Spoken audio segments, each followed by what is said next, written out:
నేను అనితా వంగలపూడి అనే నేను శాసనం ద్వారా నిర్మితమైన భారత రాజ్యాంగం పట్ల నిజమైన విశ్వాసం విధేయత చూపుతానని, భారతదేశ సార్వభౌమాధికారాన్ని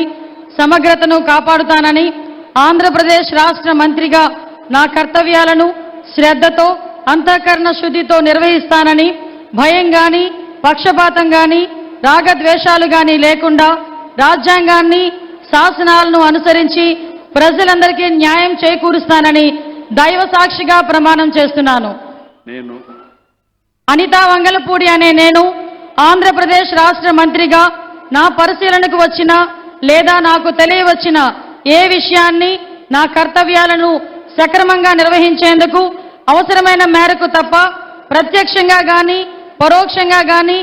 ఏ వ్యక్తికి లేదా ఏ వ్యక్తులకు తెలియపరచనని లేదా వెల్లడించనని దైవ సాక్షిగా ప్రమాణం చేస్తున్నాను.